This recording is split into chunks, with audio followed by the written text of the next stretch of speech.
प्रेम चोपड़ा ने बताया कैसे राजेश खन्ना की खामोशी में उनका दर्द छिपा था और कैसे अमिताभ बच्चन ने बदलते वक्त के साथ खुद को ढालकर इंडस्ट्री में अपनी पकड़ मजबूत की।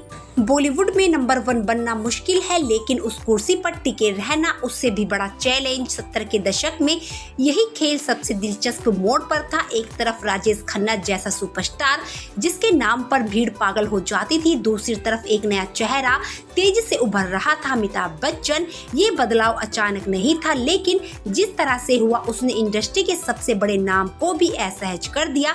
अब इसी दौर को लेकर दिग्गज एक्टर और बॉलीवुड के जाने माने विलन प्रेम चोपड़ा ने एक ऐसा खुलासा किया है जो सुपरस्टारडम की चकाचौंध के पीछे छिपे उस सन्नाटे को भी उजागर कर देता है, जिसके बारे में अक्सर कोई बात तक नहीं करता। उन्होंने बताया कि कैसे बदलते वक्त ने इंडस्ट्री में टॉप पर बैठे बॉलीवुड के पहले सुपरस्टार राजेश खन्ना को भी झकझोर कर रख दिया। बता दें, राजेश खन्ना बॉलीवुड में काका के निकनेम से मशहूर थे। उस वक्त फिल्म इंडस्ट्री में एक जुमला बड़ा मशहूर था, ऊपर आका और नीचे काका।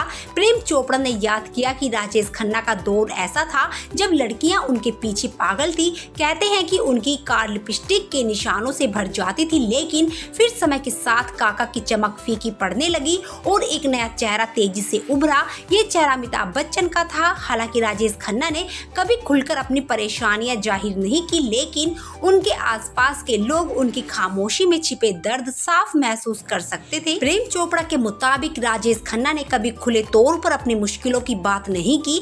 जब उनका करियर धीरे धीरे नीचे आने लगा तो उन्होंने चुपचाप रहना ही बेहतर समझा, लेकिन जो लोग उनके करीबी थे वो आसानी से समझ सकते थे कि वो अंदर से काफी परेशान थे। उनकी खामोशी ही सब कुछ बयां कर रही थी। प्रेम चोपड़ा ने उस दौर को एक कड़वी सच्चाई की तरह बयां किया। उन्होंने कहा कि जब तालियों की गूंज धीरे धीरे खामोशी में बदलती है तो सबसे ज्यादा असर दिल और दिमाग पर पड़ता है। राजेश खन्ना, जिन्हें कभी फैंस ने सिर आंखों पर बिठाया था, वही इस बदलाव से गहराइयों तक प्रभावित हुए। वो पहले से ज्यादा खामोश, अकेले और परेशान रहने लगे थे।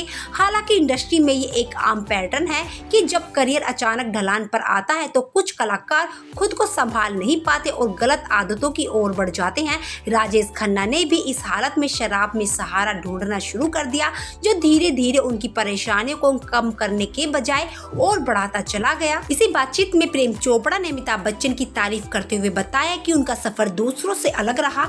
उन्होंने वक्त के साथ खुद को बदलना सीखा। जब उन्हें लगा कि अब वो फिल्म को अकेले कंधे पर नहीं उठा सकते तो उन्होंने किरदारों का सिलेक्शन बदल दिया। प्रेम चोपड़ा के मुताबिक अमिताभ बच्चन ने अपनी ताकत और कमजोरियों को समझा और उसी के हिसाब से काम करना शुरू किया। उन्होंने मजबूत और असरदार भूमिकाएं चुनी और उसी में खुद को ढाल लिया। यही वजह है कि वो बदलते दौर में भी टिके हुए हैं। कुल मिलाकर ये कहना गलत नहीं होगा कि बॉलीवुड में तालियां सबको मिलती हैं, लेकिन लंबे समय तक वही गूंजती हैं जो वक्त के साथ चलना जानता है।